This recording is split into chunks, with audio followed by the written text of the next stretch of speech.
आप the news words देख रहे हैं। मैं अरुण कुमार पांडे, नमस्कार। आज आपके सामने NCERT की किताबों में इंडिया शब्द को हटाकर भारत करने की सिफारिश को लेकर चर्चा करने के लिए सामने। आप सभी जानते हैं कि केंद्र की वर्तमान सरकार NDA सरकार भारत शब्द को, भारत देश का नाम इंडिया दैट इज़ भारत, मतलब अपने देश का नाम दोनों है, इंडिया भी है और भारत भी है। और अभी G20 का जो सम्मेलन हुआ था उसी के बाद ही भारत शब्द को लेकर NDA सरकार ने ब्रांडिंग शुरू की।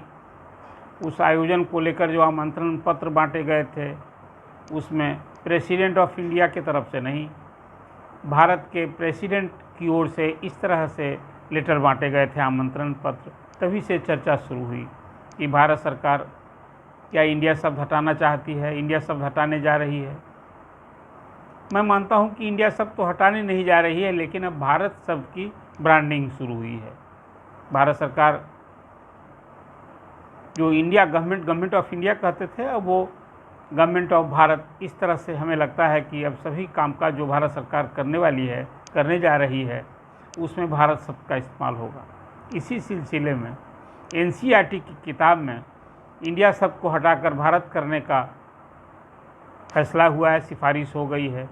और अब जो नई किताब NCERT की आएगी उस सभी में इंडिया शब्द कहीं नहीं दिखेगा। मैं मानता हूँ एक बड़ा महत्वपूर्ण फैसला है, लेकिन कहाँ कहाँ से इंडिया शब्द हटाया जाएगा, अब एक बड़ा सवाल होता है। जैसे अभी रिजर्व बैंक ऑफ इंडिया आप कहते हैं, इंडियन एडमिनिस्ट्रेटिव सर्विस कहते हैं, पासपोर्ट में इंडियन रिपब्लिक कहा जाता है। बहुत जगह इंडिया शब्द का इस्तेमाल होते रहा है। आज़ादी के इस 75-76 साल में कभी इस ढंग से सरकार की सोच ही नहीं बनी कि हम देश का नाम एक रखें और वो भारत रखें। लेकिन नरेंद्र मोदी की गवर्नमेंट ने भारत शब्द की ब्रांडिंग का जो अभियान शुरू किया है, उस सिलसिले में एक बड़ा फैसला मैं मानता हूँ कि NCERT की किताब में इंडिया शब्द हटा करके और भारत किया जाएगा। इसका क्या असर होगा, आप इस सरकार के फैसले से क्या सोचते हैं कि भारत की ब्रांडिंग होनी चाहिए या देश का नाम जो दोनों है, दोनों चलते रहना चाहिए? अब इसका विरोध भी शुरू हो गया है। ये तो पहले से भी सियासी मुद्दा था, और ख़ास करके तब इस लोकसभा के आसन्न चुनाव जो 2024 में होने अप्रैल मई में, उसको लेकर विपक्ष ने, भाजपा विरोधी दलों ने एक जो अभी गठबंधन बनाया है, मोर्चा बनाया है, उसका नाम भी INDIA मतलब इंडिया रखा है। और तब से ये और चर्चा हो पड़ी है कि विपक्ष जहां इंडिया शब्द की ब्रांडिंग कर रहा है, वहीं सरकार जो है, NDA गवर्नमेंट है, वो भारत की ब्रांडिंग करने में लग गई है। लगता है कि ये फैसला जो हुआ है कि अब NCERT की किताब में इंडिया शब्द को हटा करके अब भारत शब्द, सब जगह भारत शब्द का इस्तेमाल होगा। पाठ्यक्रम में खासकर इतिहास का जो सब्जेक्ट है उसमें भी कुछ बदलाव करने की बात हो रही है, सोची गई है। अब वो देखना होगा जो नई किताब आई है उसमें क्या कुछ बदलाव होता है।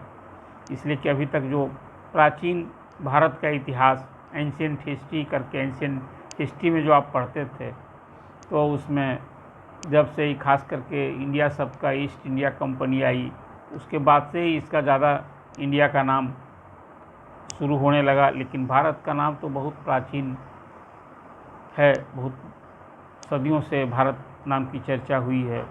अब सरकार इसी सोच से भारत शब्द की ब्रांडिंग कर रही है देश के नाम का, और इसी सिलसिले में केंद्र सरकार ने एक बड़ा फैसला लिया है।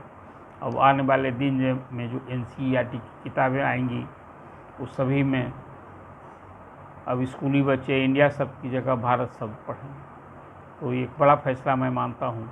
इस संदर्भ में इसकी चर्चा मैंने आपसे की। इस संबंध में आप क्या सोचते हैं? NCERT की किताब में इंडिया शब्द को हटाकर भारत शब्द करना आपकी नज़र में ये सही है, उचित है?